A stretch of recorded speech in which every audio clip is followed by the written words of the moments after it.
Hello everyone, welcome to my channel. Morning ఈజీగా అయిపోయే కమ్మని బ్రేక్ఫాస్ట్ పోహా.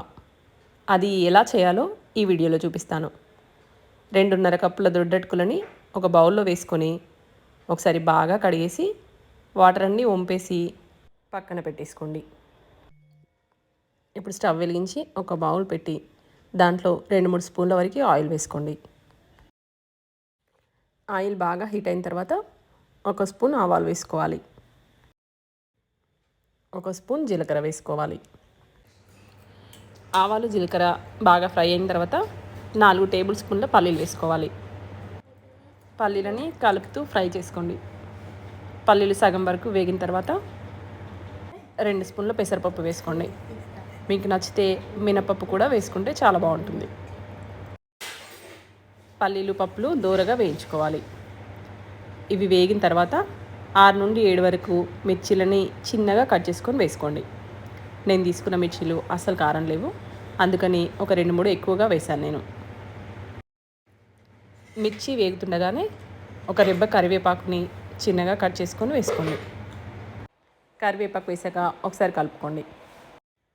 2 పెద్ద సైజు ఉల్లిగడ్డలని సన్నగా పొడుగ్గా కట్ చేసుకొని ఇందులో వేసుకోవాలి.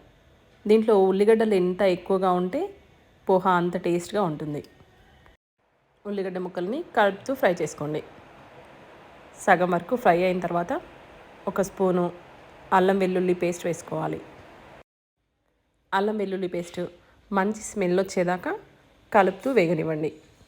అల్లం వెల్లుల్లి పేస్ట్ వేగిన తర్వాత చిన్నగా తరుక్కున్న ఉల్లాకును వేసుకోవాలి.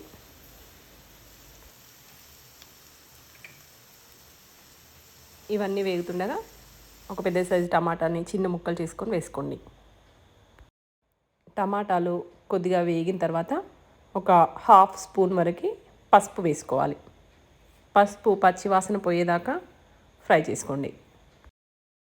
ఇవన్నీ కాస్త వేగాక ఒక 1/2 స్పూన్ వరకు సాల్ట్ వేసుకోండి. సాల్ట్ ఇప్పుడు మనం వేసిన వాటికి మాత్రమే సరిపోతుంది. దొడ్డట్టుకులు వేసిన తర్వాత మళ్ళీ ఒక 1/2 స్పూన్ సాల్ట్ వేసుకుంటే కరెక్ట్గా ఉంటుంది. సాల్ట్ వేసాక ఒక 2 నిమిషాలు మూత పెట్టేసి ఉడికించుకోవాలి. 2 నిమిషాలు మూత పెట్టి ఉంచడం వల్ల టమాటాలు మంచిగా కుక్ అవుతాయి. 2 నిమిషాల తర్వాత మూత తీసి ఒకసారి ఇవన్నీ బాగా కలుపుకొని మనం ముందుగానే నానబెట్టి పెట్టుకున్న పోహాని ఇందులో వేసుకోవాలి. ఇది ఒకసారి కలుపుకొని ఒక 1/2 స్పూన్ వరకు సాల్ట్ వేసుకోవాలి. సాల్ట్ పోహా అంతటికి పట్టేలాగా ఒకసారి బాగా మిక్స్ చేసుకోండి.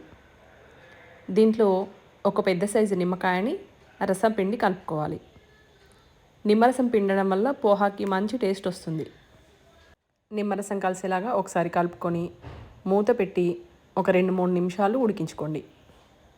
2 నిమిషాల తర్వాత ఒకసారి మూత తీసి కలిపారంటే ఎంతో రుచిగా ఉండే కమ్మని పోహా రెడీ.